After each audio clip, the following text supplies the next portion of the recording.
So here we see a patient with painless rectal bleeding. Uh, he had undergone radiotherapy for prostate cancer, and as you can see, the bleeding is coming from radiation telangectasia. So how do we manage bleeding radiation telangectasia? So we go with non-contact therapy. Um, Organ plasma coagulation is used most often to manage these patients with radiation telangiectasia.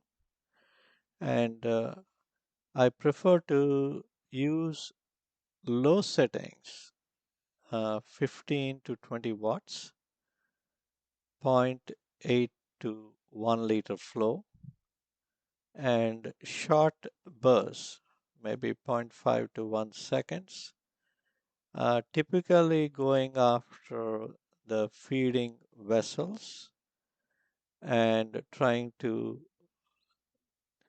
treat lesions that are larger, that are oozing, or tend to ooze after applying the water jet.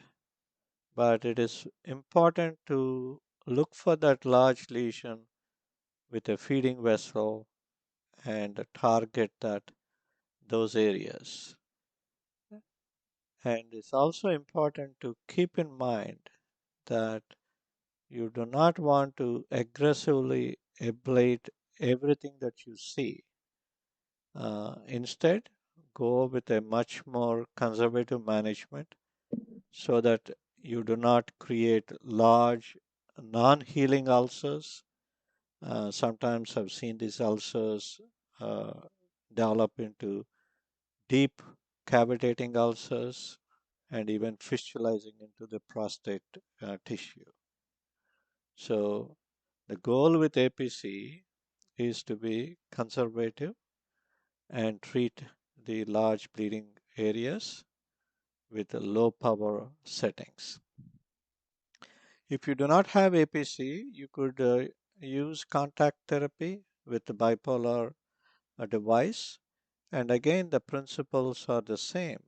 Apply low wattage, short duration, and treat larger bleeding areas and also areas that where you could identify the feeding vessel and avoid the temptation of ablating everything that you see.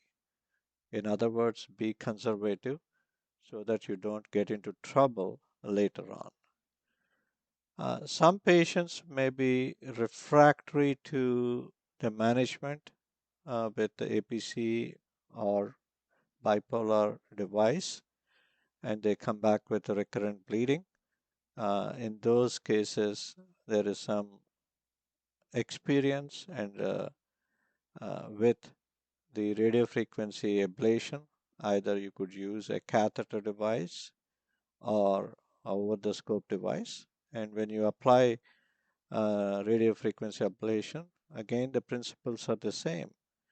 Uh, Low energy, 10 joules, and be conservative, not necessarily treat everything as the rectal wall has already been damaged by prior radiotherapy.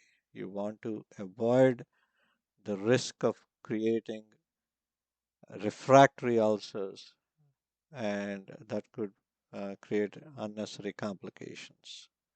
I hope this is helpful. Thank you.